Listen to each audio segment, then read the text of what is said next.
Welcome to Qualified Opinions, where we test the ideas and limits, the knowns and known unknowns around freedom and order in contemporary politics and society. We invite you to listen as we engage with leading and emerging thinkers across disciplines and issues who will sharpen our thinking on the topics shaping our discourse.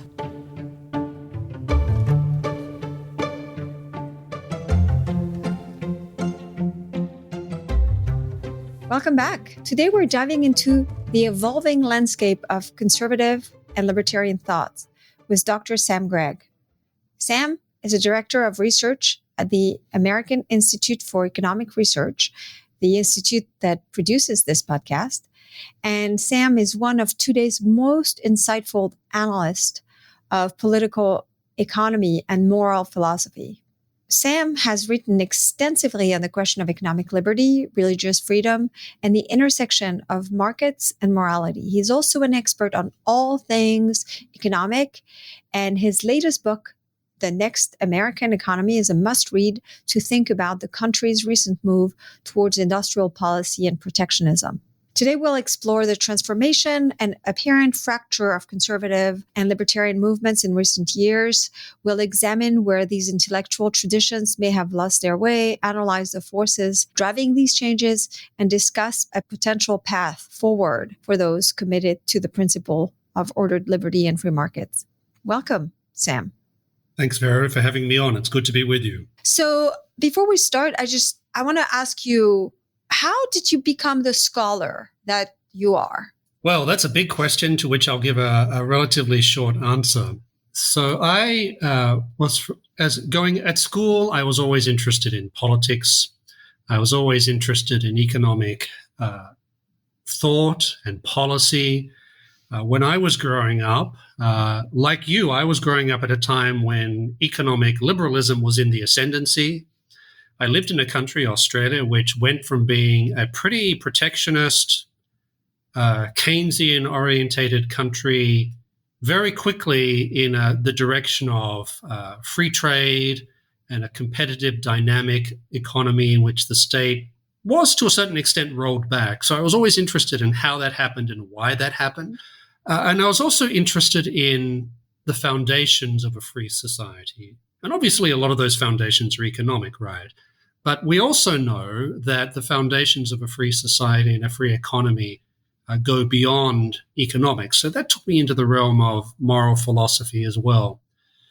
So I had these two things in my head, moral philosophy and political economy, and how the two fit together. And of course, as you know, that's how a lot of economics first began. You just have to read people like Adam Smith and others to understand that that's really the origins of modern political economy. And I was always interested in that conversation, in understanding better the types of moral, political, legal, and economic foundations of a free society, and explaining those to audiences that were often either relatively uninformed about those things or sometimes hostile, but also then explaining to those people who were very devoted to economic liberty that the case for a free society obviously needed to include arguments about economic freedom, but also needed to go beyond economic freedom as well. And people like Alexis de Tocqueville, people like Bastiat, people like F.A. Hayek, I think they understood this very well. And those types of thinkers are the ones that I tend to take a lot of guidance from because they're synthetic thinkers. They took economics seriously, they understood, and in some cases made major contributions, as someone like Hayek did, to economic thought and theory, but were always interested in how does one facilitate and then preserve a society in which norms of ordered liberty and the institutions that go along with that can be preserved. And as we're discovering, that's a very difficult exercise. So I think some of us might have thought in the 1990s that our work was done, that we'd somehow won all these arguments. But I actually can remember very distinctly at a conference that you spoke at in 2016 in London. You turned to me and said, well, I guess I thought some of these arguments were pretty much settled, but I think we're going to have to fight them all over again. And that's what we're doing right now in the world of politics, but also when it comes to very practical questions of economic policy as well. And what is your PhD in? So my PhD I did it at Oxford, so it's called a DPhil. The DPhil was in moral philosophy and political economy. And what I was specifically looking at, what I was really looking at was the relationship between natural law theory. So that's the tradition of Aristotle, Aquinas, and scholastic thinkers from a range of different traditions, and political economy. And there I really had in mind people like Adam Smith and his Wealth of Nations, but also figures like Hayek and other classical liberal economic thinkers who certainly understood that the arguments for economic freedom and liberty more generally had to be broader and deeper. And I thought there was a lot of synergy between natural law theory and a free market thought. And in fact, I think you can find a lot of the origins of free market thought in natural law theory and thinking. That doesn't mean that every natural law thinker is a free marketer. Believe you me, they're not. That's not the case at all. Mm-hmm. But I do think that taking it seriously as a way of thinking about the world politically, morally, and legally tends to incline you towards the institutions of liberty when it comes to thinking about economic questions. So actually, let me ask you something. So it seems to me that what Adam Smith and Hayek had in common, I mean, they had a lot in common, but they were really public intellectuals.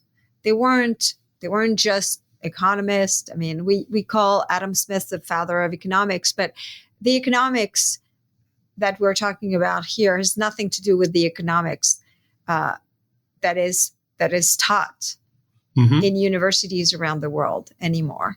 And I just kind of wonder whether, I mean, you're really, I think, a representative of that line of, public intellectuals as kind of like really like embracing and taking extremely seriously the interdisciplinary aspect of being a public intellectual. And I just really kind of wonder whether one of the really big problem that we face today is precisely the fact that there are just very few people like you left. I mean, like in my field of economics, I mean, economists are so specialized, and they're not just so specialized in economics thinking. They're specialized in just math. And I mean, it's just a lot of economics is basically applied math. And there's just something that is lost. Do you think kind of that's a problem and maybe kind of it's relevant to what we're about to talk about? Yes. So there is certainly a very strong place for math and econometrics in economics as a social science. People like Hayek, for example, freely acknowledged that, and they weren't afraid of that or shy of that.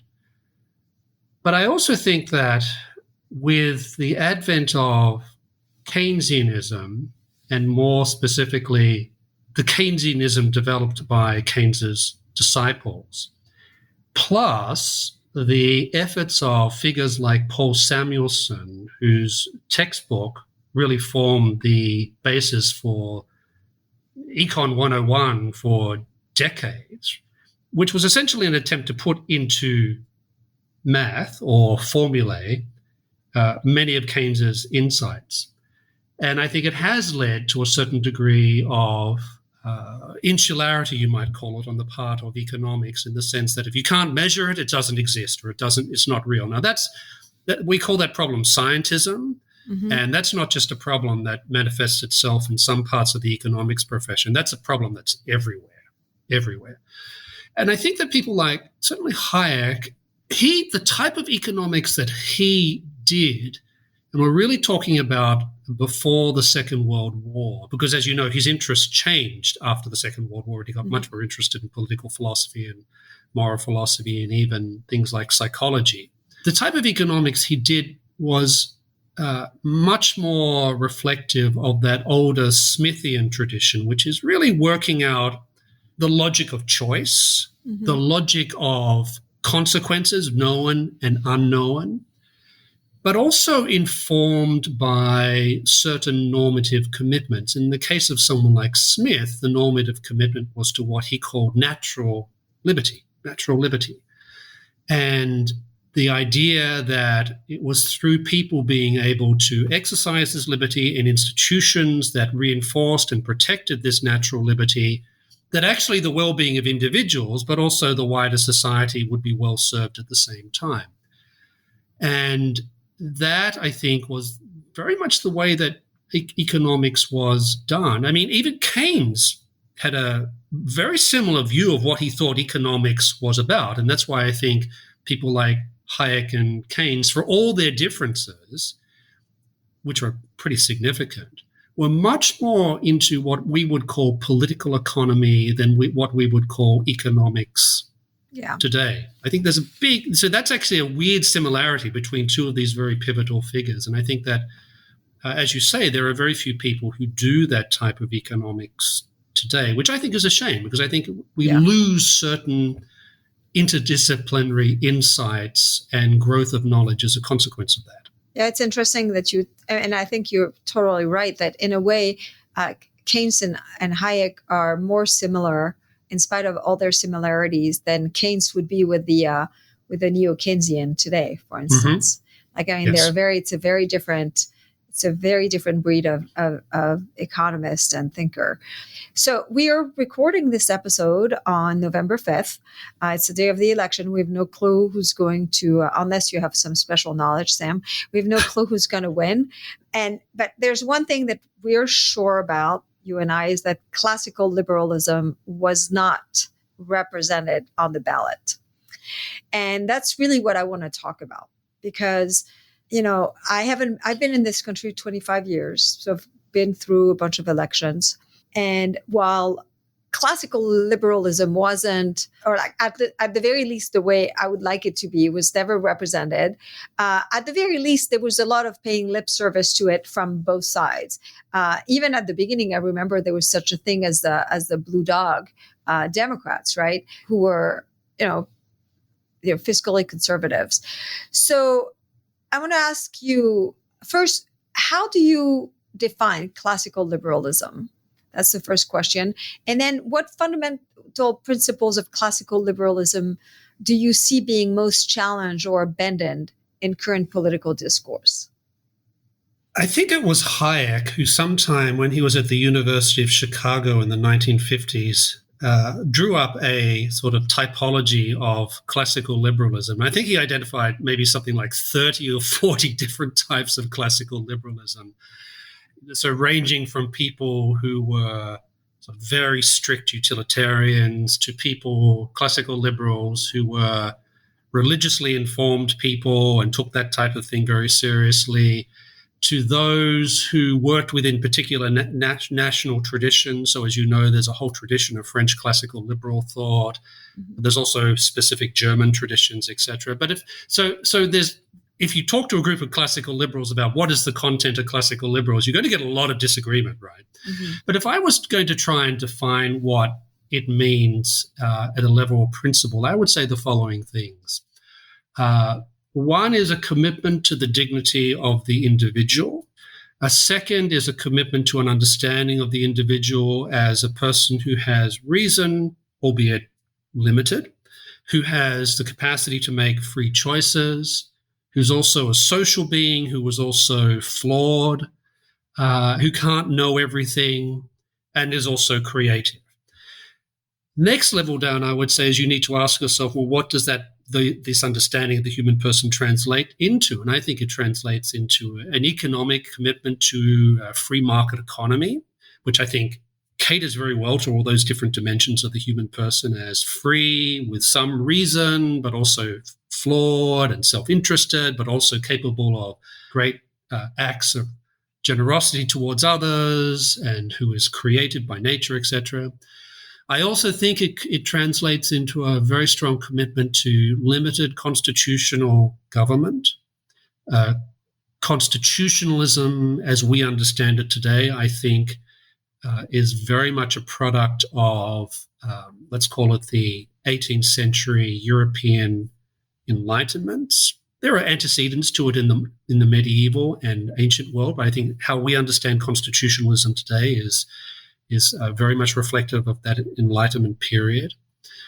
I also think it means a deep commitment to rule of law. And by rule of law, I don't mean a type of positivistic understanding of that, which translates into whatever the law is the law.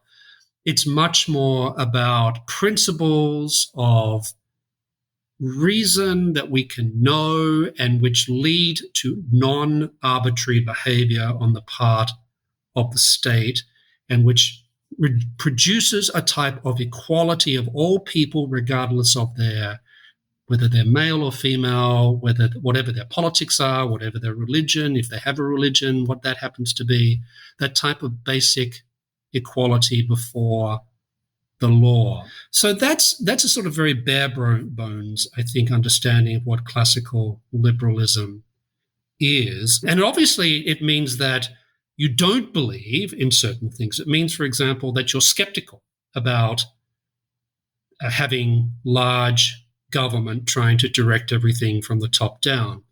It means that you're doubtful and worried about the propensity of people to do bad things, and so you try to limit power so that when they do bad things, they can't do as much damage as they might otherwise would.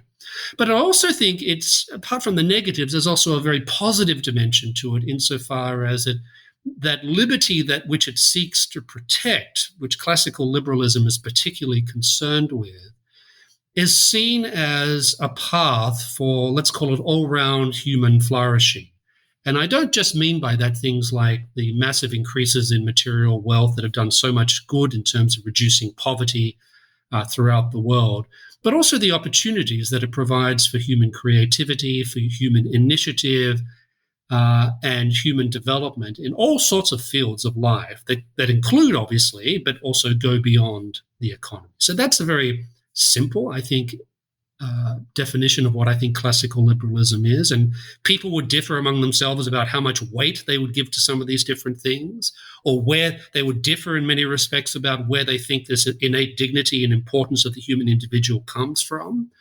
But I think if you take all those things seriously, then I think it adds up to what I would call a very basic orientation towards a classical liberal understanding of the world. And as you were talking, I was actually thinking that a lot of these elements also used to kind of be shared by really, I mean, the conservative, the libertarians, and even the I don't want to call them the liberals because we're the classical liberals, but the progressives. Let's call it the progressive, even though I guess it's a bad label for, what the left stood for, let's say 30 years ago. But let's just say this, right? I mean, like there, a lot of the core of what classical liberalism is about, this liberalism of values that is reflected in our constitutions too, right, was actually shared much more broadly than it may be right now. So what do you, I mean, is that correct? Do you think that's correct? Yes, I do think that, because something like freedom of speech was taken very seriously, I think, across the political spectrum until relatively recently. It would have been hard to find people 30, 40 years ago who would have said things like, well, virtue is not very important, or I don't even believe there is such a thing as virtue, and that certain moral habits are necessary for people to embrace if we're going to be living in a free society. Now we have disagreement about whether such habits and virtues exist at all in the first place. So many of those rights, which we see as protecting those liberties that are seen as essential for a free society, are either taken for granted or in the negative sense, but what I mean by that, or They are viewed as naive, not reflective of reality, and sometimes as a threat to either people achieving particular goals or as undermining the common good, etc. So we have, for example, people arguing that markets today essentially damage the common good, what they understand to be the common good. We have a lot of people on the left and the right who have this faith in government to achieve all sorts of things that even some progressives would have been a little bit more skeptical of maybe 30, 40 years ago. And that sort of skepticism about what government can do, it has dissipated, I think, across a lot of the political spectrum, not just on the left, but also on parts of the right as well. And you're right, because I mean there was a healthy skepticism, at least on some part of the left, for what you and I would call cronyism, corporate welfare. So there was this kind of this healthy kind of fear of an unhealthy marriage between government and corporations, and I think, and certainly that existed on the right. I mean, it was like a big kind of in the 2010s. I mean, we led a lot of battles fighting cronyism with friends on the right, and now it's hard to kind of actually find allies to fight special interest politics, because it seems that both sides have moved in a direction which is not kind of to apply the principle broadly, that we should be really worried and more than skeptical, really worried about special interest politics. And both sides seems to think that it's totally okay to say that actually we can use the government to reward these type of friends and punish these type of enemies. And that's really a new thing, right? Yes. And so I can remember in the 2010s or even earlier in the 1990s, someone like Robert Reich, right, a very left-wing figure who was Clinton's, I think, President Clinton's Secretary for Labor, wrote a lot about this problem of cronyism. He thought it was a serious problem. Now, his solution was, and that's why we need the government to intervene, and which to my mind is, no, that's actually the cause of the problem, one of the causes of the problem. But at least he understood that this was a serious challenge to the integrity of not just a free and dynamic and open competitive economy, was also corrosive of the integrity and legitimacy of government. But as you say, now the political spectrum has shifted, and we have people on the left, but also on the right, saying things like, well, it's just part of the way politics works. We just have to accept it. We shouldn't be battling against this. We should be rather, in a way, embracing this so that we can pursue our particular agenda by, as you say, rewarding our friends and effectively punishing our enemies by blocking them out of access to government largesse. So, yes, I mean, that's a very good example of how much politics in America and the rest of the world, I think, has changed. In fact, I think we're very corporatist now. I think corporatism is like the ascendant political economy that you find on the left and on the right. And some people on the left and the right are openly talking about this as their preferred model of political economy, which, as you know, has major implications, not just for economic freedom, but freedom more generally.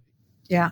I mean, going back to that conference, when you and I talked in the UK, I was giving a talk at the time on, you had asked me to talk about cronyism. And I just I did a kind of a broad overview of what cronyism is, why we care about it, what we don't like about it, the economic distortions. I gave examples. I was fresh out of a fight against the Export-Import Bank that we won successfully, even though, I mean, it didn't last long, but, well, actually it didn't last long in that the charter for XM was renewed, but since they didn't have a quorum really for 4 years, XM was basically almost closed, right? And what was weird is like that conversation you and I had were about protectionism, which is a form of cronyism.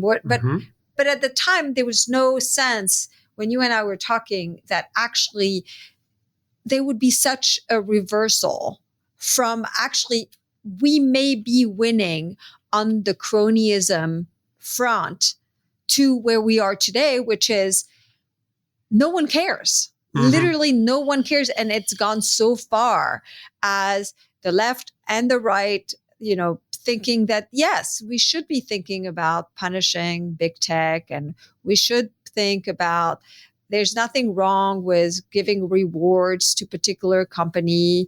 And that's like, even if the right and the left sometimes don't agree on what to do it on.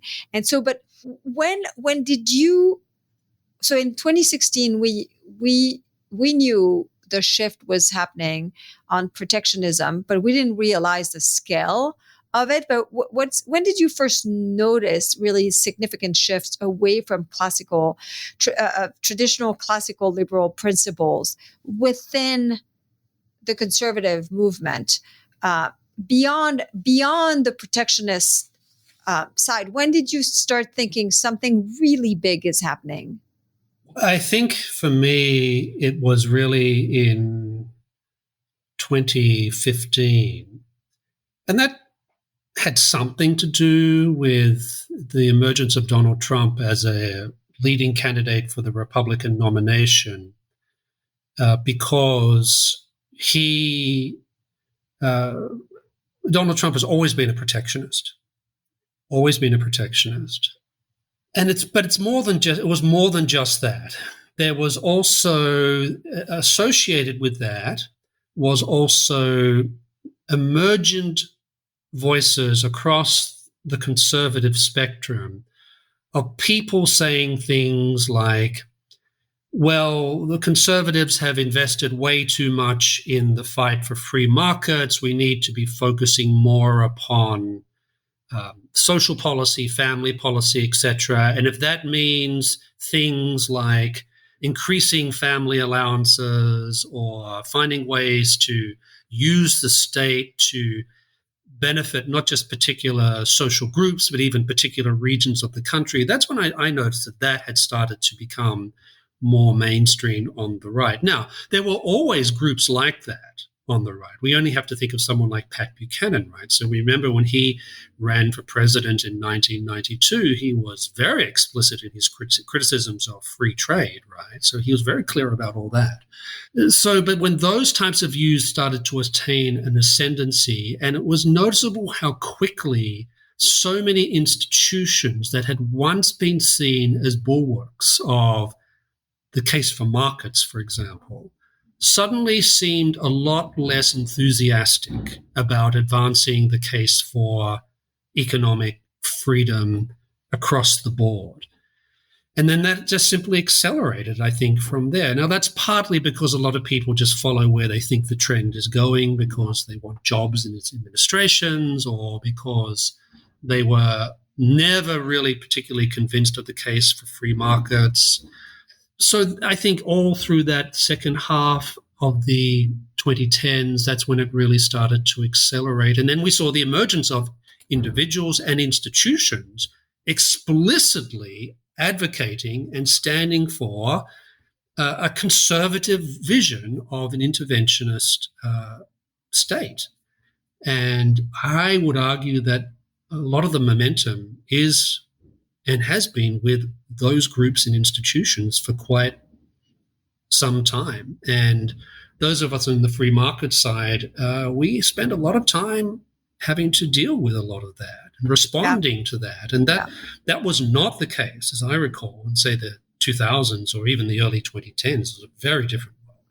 I remember I think you were probably ahead of me. Like, obviously, we noticed the protectionist trend, and I was just, Donald Trump certainly said a lot of things that weren't liberal. Like, there was a lot of illiberalism on the free speech stuff, but also freedom of the press, but I thought, people kind of vote, against they were voting against Clinton. And also I guess the first administration there was just a lot of traditional free market people in that administration. So it wasn't as perceptible. That said, in 2018, I did write a piece in the New York Times, saying, wow, some Republicans, namely Senator Marco Rubio, is for central planning. And that was very shocking to me. And at the time, a lot of people were like, oh, don't make so much out of this. I think, and for me, I've really kind of noticed really that the radical change, like the deeper change, like the deeper, more profound change that spread through the movement after Trump left office, because rather than go back to a traditional, like the traditional kind of Republican conservative kind of classical liberal pro-market movement or party or whatever you want to call it, they doubled down. And that's when there was a real embrace of condemning free markets. That's when there was the word market fundamentalist started spreading. It wasn't just Oren Cass. It was just like a lot of people. There was just a lot of, and it's kind of like, so for me, it was just kind of in wave, but how do you explain the rising appeal of economic nationalism and industrial policy, even among those who used to be traditionally more free markets? So what's your take on this? So I have a couple of thoughts on that. One is, I think that in some cases the commitment to markets was always a marginal commitment, insofar as some of the people and groups we're talking about, their priorities were other things, but they more or less accepted the case for markets, but it wasn't their priority issue. So there was always that group. I also think that the shift towards economic nationalism, by which we mean protectionism, industrial policy, the government intervening into different sectors of the economy or even different regions of the country to try and promote certain industries or even ways of life, etc. I think that is often a proxy for other problems. So we do have a significant challenge when it comes to foreign policy, for example, with China. And I think some of the economic nationalism that's associated with that is reflective of less an argument sometimes about protectionism than the sense that we need to, quote unquote, do something about China. Or some of the changing social dynamics that we've seen in the country, both real and perceived. So there's a perception, for example, as you know, that manufacturing workers and blue-collar workers have not done so well under globalization. I think one can show that those segments of the community have done actually pretty well, depending on what you're looking at and what you're concerned about, etc. But nonetheless, there is this idea, this narrative that particular segments of the country have not done as well, and therefore one needs to correct this via different types of intervention into the economy. And then there's also social changes that have occurred, some of which are objectively problematic, such as the number of young men between the ages of 18 and 35 that have dropped out of the labor force, really since the 1960s with the onset of the Great Society programs. Now, I would say that's one of the reasons why they started dropping out, because of these programs which incentivized a lot of young men to basically stop working. That number has only gotten worse over time, as people like Nicholas Eberstadt have, I think, convincingly shown. And that's a genuine problem. I think work is good for people. It's good for people to develop the types of habits that are very much associated with work. But I don't think that a tariff or an industrial policy is going to drag some of those young men out of their parents' basement to get them to work. So, I'm more than appreciative of some of these social dysfunctionalities that exist throughout the United States.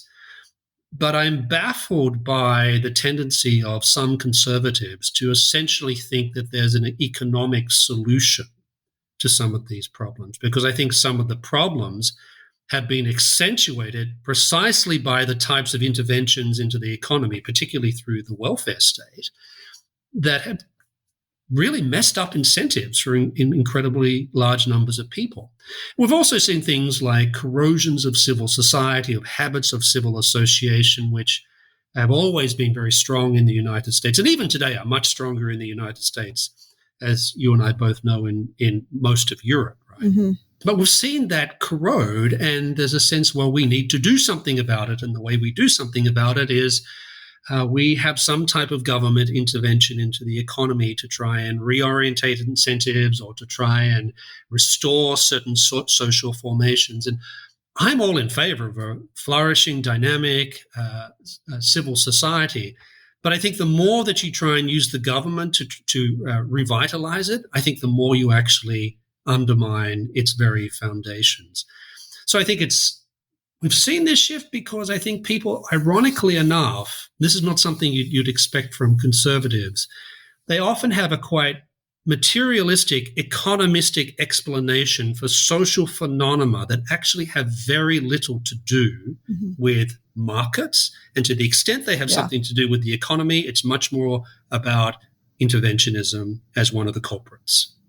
Yeah, and it's kind of the moment we live in is kind of an interesting one where the world, I mean, the country's doing really amazingly well along so many margins, right? Mm-hmm. People are doing better, but it is true that there are worrisome trends, including young men, and there's just no denying this.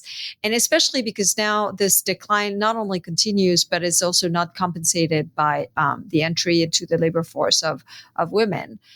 So they're just kind of these things that we, as classical liberals, as free market, me as a libertarian, we've tended to ignore until just kind of enough people were actually screaming about them. I mean, I guess Nick Eberstadt has been talking about this for a long time, obviously. But the thing that's weird to me about these guys is that first to deny how amazing this country is, and just not just relatively to past periods, but also to compare to other countries, right? I mean, people want to come here. They're not moving in troves to France or even, Denmark. I mean, they still want to come here.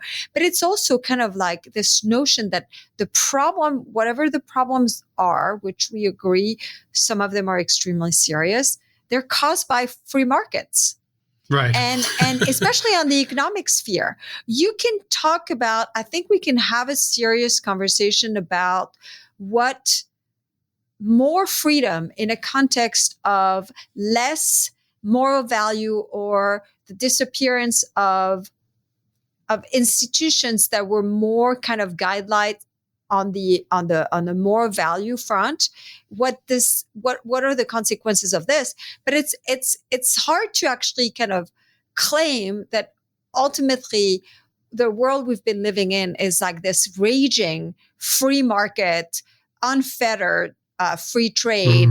In the last, I mean, you take the last 40 years, or even under Reagan, the government grew and certainly since I've been there, I mean, it's been just insane the last 25 years, how much the government has grown. So this is kind of what I find so bizarre is like, they don't want to have the actual hard conversations. It seems to me at the very least, because one, the government's a problem and it's just really hard to remove government barriers politically, even though I just don't understand why it's so hard, because it would make us so much better. But it's also because fighting cultural issues, trying to restore, whatever has been lost is really hard.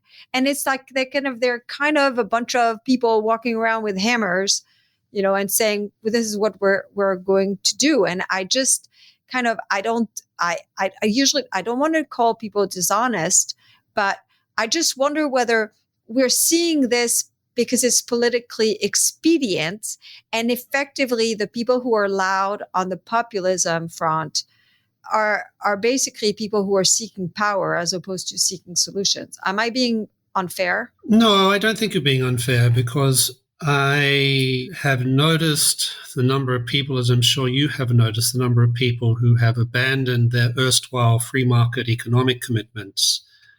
And I don't say this uncharitably, but I do think in many cases it's a question of expediency in many cases. Not in all cases. There are some people who have genuinely concluded that they are just not as committed to markets anymore as they once were. But I do think there's a degree of expediency that's gone on with all that. And also the power of particular narratives to grab hold of the minds of intellectuals and public policy people.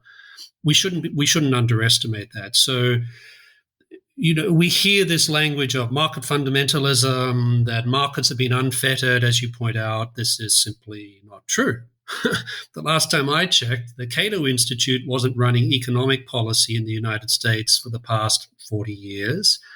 And in fact, I think if you look at the policies of different administrations, including Ronald Reagan's, the free market commitment is there, but it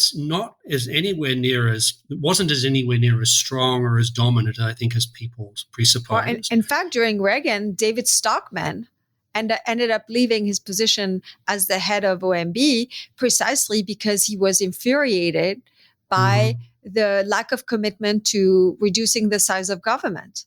Yes. During the Reagan years. That's right. And by the big commitment to more entitlement, more cronyism, more of these things. So this is a battle that's been happening for a long time. Yes. And so those narratives, that narrative that somehow we've been dominated by, like libertarians have been running Washington, D.C. for the past 40 years, it's just simply untrue. It's just untrue. Like, last time I checked, you've never been Secretary of the Treasury, right? No, and I was going to say, no one even asked me to be, not the head of OMB. I mean. So that all that I think tells us is that intellectuals and public policy people are much more susceptible to mythologies than perhaps we appreciate. Because you think of intellectuals and public policy people as being sort of very hard-edged, critically minded, etc.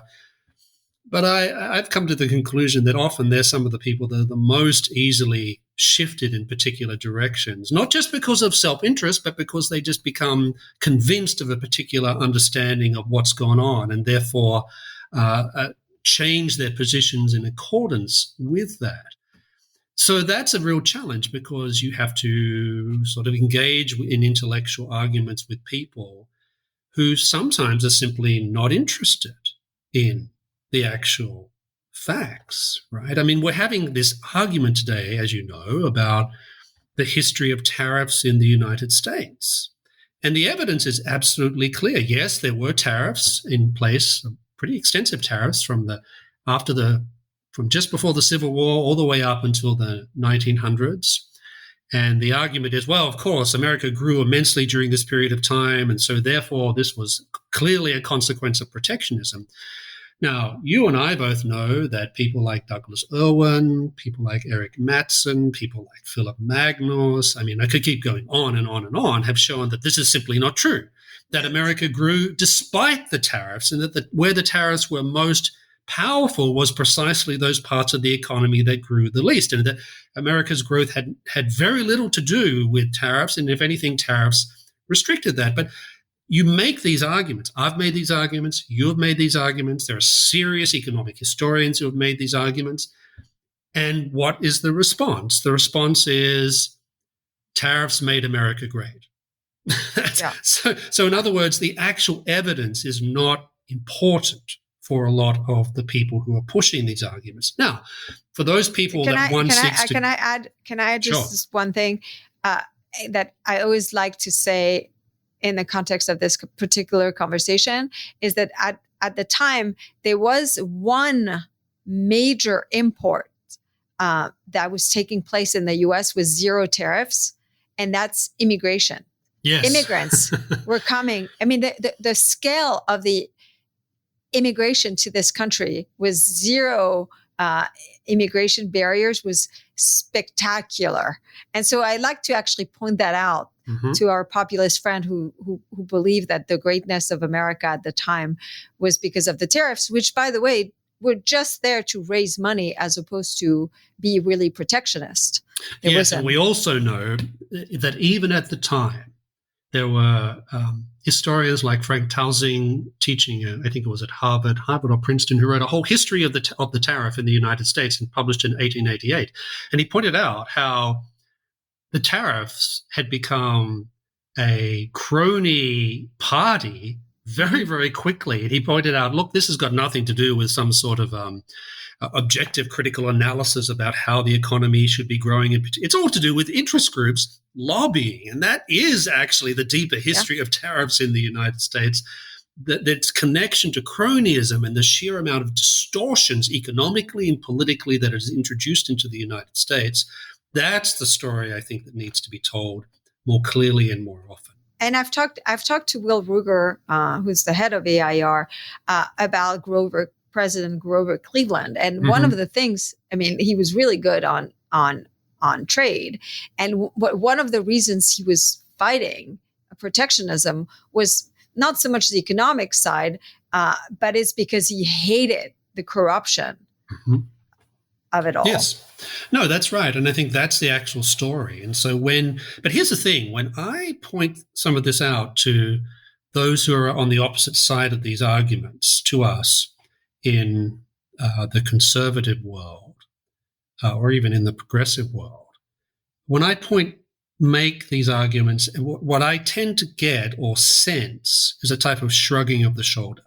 The cronyism is, well, that's just part of life. That's just the way the system works. We just need to live with it. And if we're going to live with it, then we may as well use it to benefit those of our supporters or to try and bolster those parts of this economy we want to bolster, rather than saying, no, this is a serious problem that is doing immense economic and political damage to the country. And so that's what bothers me. If they have a view, if they have a theoretical, if they're theoretically committed to protectionist ideas, if they really believe that protectionism and industrial policy are good economic policies, okay, I'm happy to argue with them about the details of the policy and why I think underlying theory and ideas are wrong, etc. But the shrugging of the shoulders to basically say, I just don't care. You've made your argument. Okay, maybe you're right, but I just don't care because it's not politically expedient. That's a sign of deeper intellectual rot, I think, among those parts of the conservative movement that have embraced this, but also those progressives who have been arguing for this sort of stuff for a very long period of time. I wonder also whether the classical liberal movement has suffered from its over-reliance on economists. And so do you think that classical liberalism has adequately addressed questions of community, tradition, and social order? And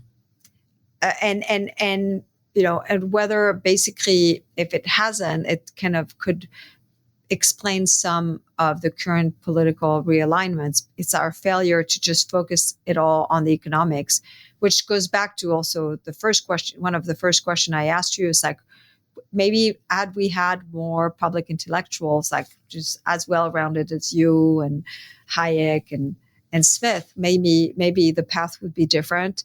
And so I don't know.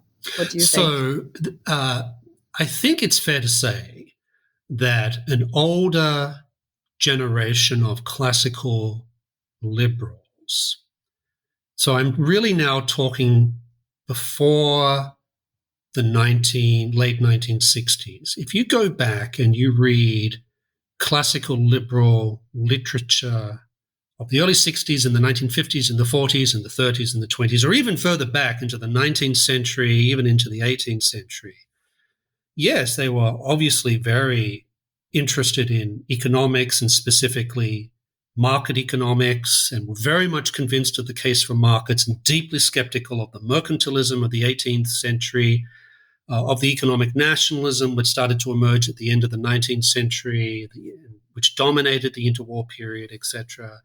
And they were very worried about the expansion of government into the economy. But they also wrote about other things as well. In fact, if you go back and look at the records of the discussion at the first meeting of the Mont Pelerin Society in 1947, yes, there are economic topics like competition. There are topics about discussion of themes about trade, etc. But most of the program is not devoted to economics. No. It's on things like, what's the future of Europe?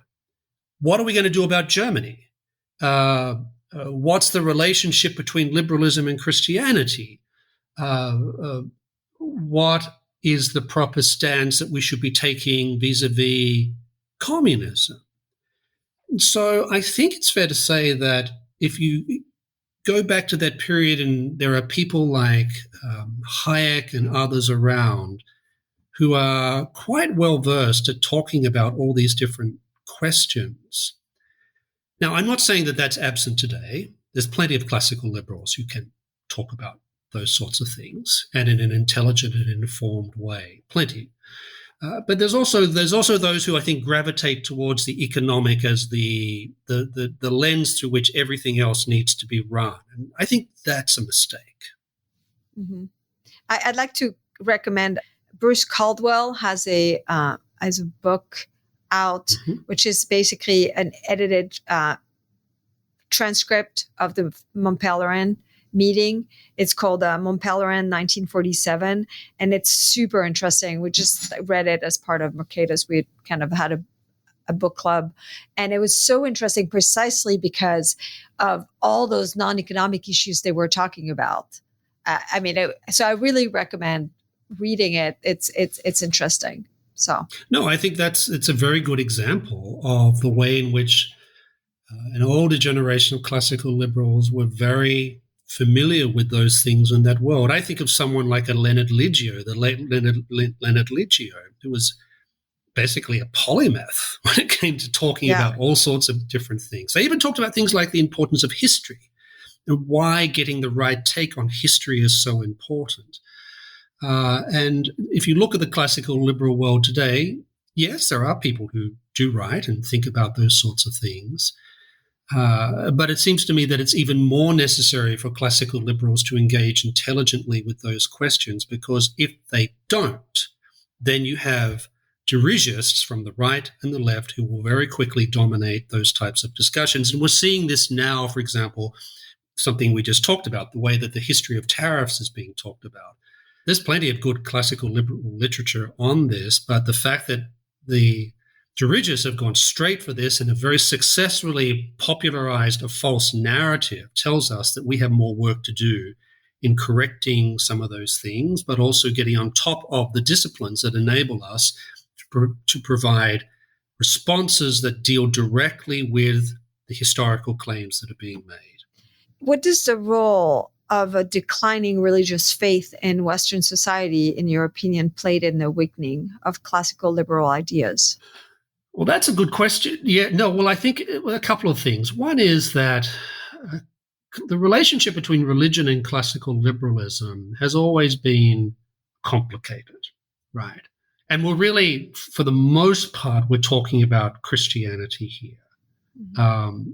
So, for example, with the Scottish Enlightenment, which I think is really the renaissance of a lot of what we would call classical liberal thought, with the exception of David Hume, most of them had a very favorable view of religion. In fact, a lot of them were Church of Scotland ministers, right? So they had no problem with this. Now, as you know, in France, it was a very different situation. There was a lot of hostility towards the church on the part of enlightened thinkers.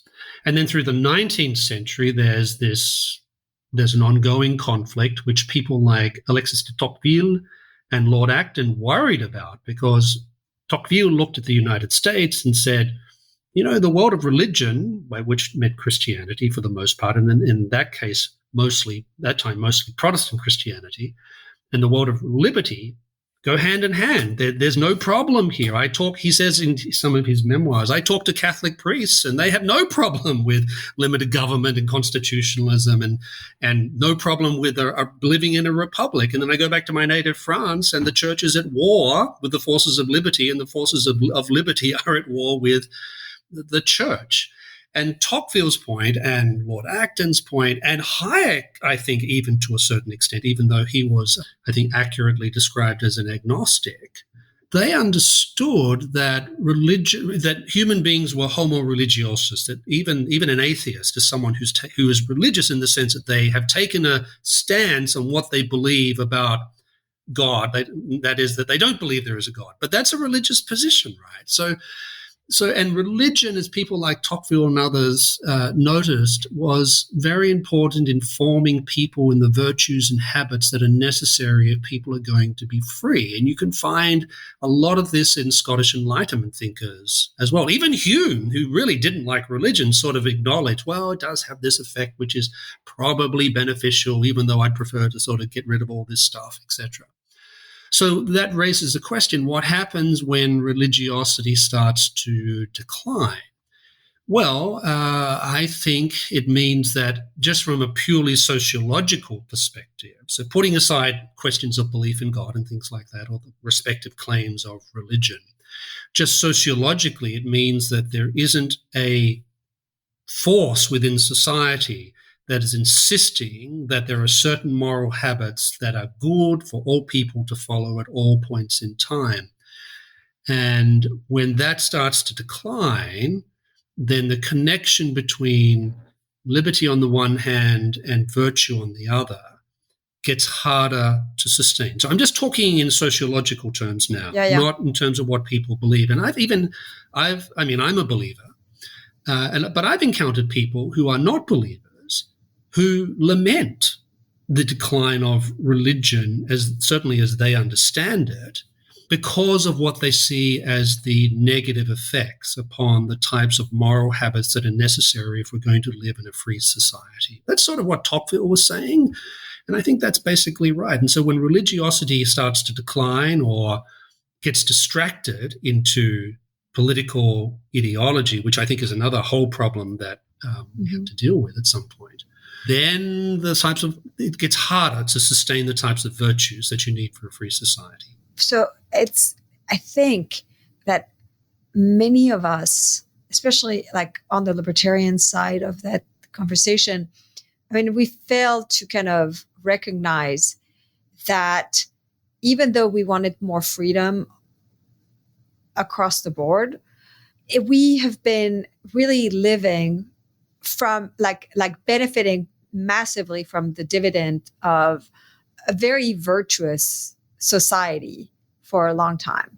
And I think kind of you can have a decline in religiosity and religious faith, but still have like a culture of, a culture that is takes kind of morality, right and wrong, very seriously. And as someone who's came, from France, where all of this was very different. It was just, it was quite different to be in the U.S. I remember coming here and kind of rolling my eyes, though admiring the fact that, if you're politicians and you're caught cheating on your wife, you're out effectively, right? And I mean, obviously in France that didn't happen, but I see now that the U.S. is more like France, that something extremely important is lost, obviously I don't know if I'm realizing this because I'm older, and obviously I don't know how to deal also with the fact that I'm not for. I don't want a government to impose. I certainly don't want the government to impose moral values, but then kind of like, the lost of the, yes, your moral values are constraining in a lot of ways, right? And so anyway, it's just kind of, I've been thinking a lot about it. It bothers me and it worries me, but I don't know, what to do about it. And I particularly worry because one of the things that we're seeing is like basically some people, again, on the new right, talking about how they're observing kind of this loss of, that there's something is lost, and they're saying, well, we should use the government to fix it, which of course would be the worst of both worlds, effectively. Yes, it would, because the history of the entanglement of the state with religion in the West is not a happy one. And it ends up doing considerable damage to religious institutions. The state just keeps going, right? It just moves on and does the next thing. Yeah. But it does enormous damage to religious institutions. So, I mean, Tocqueville talked about this with regard to your native France. In his old regime in the revolution, he said the anger against the church was not so much because of Christianity itself, or even in the case of France, Catholic belief. It was the association of the church with the ancien regime. That was the thing that agitated people. And I think America's founders really dealt with this issue very well by saying there is no establishment of religion. Now, that doesn't mean religious people have no role in the public square. It doesn't mean that people can't bring their religiously informed views and values into the public square and to debate, etc. It just means that there is no official the Church of the United States. That's all it means, right? Mm-hmm. And I think America, so that provides for religious freedom. It provides for religious protection, including for people who are not believers, I might add. And it also means that the church and religion is not associated with the failures of government. So that's the problem when you have these things mixed up, because when the government runs into problems, it's the religion that usually gets attacked for the association in the first place. So that I think I think the American model by which this was worked out is the one that is really the best of all. Yes, and in fact, agree. People like two popes, John Paul II and Benedict XVI, explicitly affirmed this as being a very good way of dealing with this issue of religion and state, because religious liberty is respected, religion is not denigrated, and religion is not mixed up with government power. That's really how you want it to be, because everyone is protected in those conditions. Well, there's so much more to talk about, but that's all the time we have. So I want to thank you, Sam, for just a very fun conversation. Thank you, Vera. It's always good to chat with you.